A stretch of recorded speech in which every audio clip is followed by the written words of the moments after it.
भारत का स्वदेशी LCA तेजस अपने पहले विदेशी हवाई अभ्यास में भाग लेने के लिए संयुक्त अरब अमीरात में उतरा। भारत के स्वदेशी LCA तेजस लड़ाकू जेट भारत के बाहर अपने पहले हवाई अभ्यास में भाग लेने के लिए संयुक्त अरब अमीरात UAE में उतरे हैं।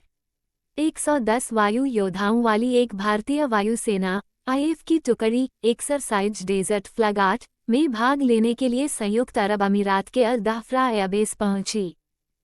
एपीडा ने खाड़ी देशों में बाजरा उत्पादों के निर्यात को बढ़ावा देने के लिए लुलू के साथ करार किया है। कृषि और प्रसंस्कृत खाद्य उत्पाद निर्यात विकास प्राधिकरण एपीडा ने खाड़ी सहयोग देशों GCCs को बाजरा के निर्यात को बढ़ावा देने के लिए लुलू हाइपरमार्केट के साथ एक समझौता ज्ञापन MoU पर हस्ताक्षर किए हैं। भारत ने अप्रैल-नवंबर 2022-23 के दौरान $46.05 मिलियन के बाजरा का निर्यात किया है और UAE भारतीय बाजरा का एक प्रमुख आयातक देश था। पहली बार दक्षिण चीन सागर संघर्ष के बीच भारतीय पनडुब्बी INS सिंधु केसरी इंडोनेशिया में डॉक करती है। एक भारतीय पनडुब्बी पहली बार इंडोनेशिया में डॉक की गई है, जो कि विवादास्पद दक्षिण चीन सागर में चीन के साथ समुद्री विवाद में बंद देशों में से एक है, जो आसियान देशों के लिए समग्र राजनयिक सैन्य आउटरीच के हिस्से के रूप में है। उदाहरण के लिए, भारत ने 2020 में 1 किलो श्रेणी की पनडुब्बी INS सिंधुवीर को म्यांमार स्थानांतरित कर दिया था।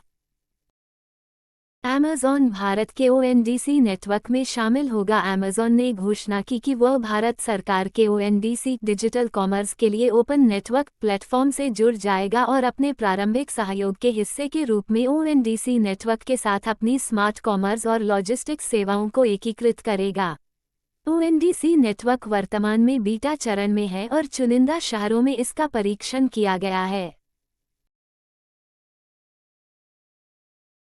Danish crown prince Frederik Andre Henrik Christian crown princess Mary Elizabeth Bharat पहुंचे। डेनमार्क के crown prince Frederik Andre Henrik Christian और क्राउन प्रिंसेस मैरी एलिजाबेथ 26 फरवरी से 2 मार्च तक भारत की 4 दिवसीय यात्रा के लिए पहुंचे। डेनमार्क के शाही परिवार की ओर से 2 दशकों में ये पहली यात्रा है। इससे पहले क्राउन प्रिंस ने 2003 में भारत की यात्रा की थी। क्वीन मार्गरेट II ने 2003 में क्राउन प्रिंसेस के रूप में भारत का दौरा किया था।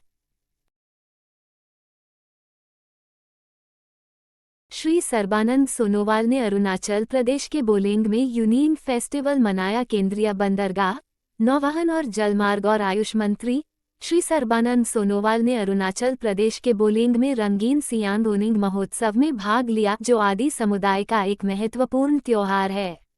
यूनियन का त्योहार खेती के मौसम की शुरुआत, आदि समुदाय के नए साल की शुरुआत, वसंत ऋतु के आगमन के साथ साथ एक शानदार तरीके से मनाया जाता है।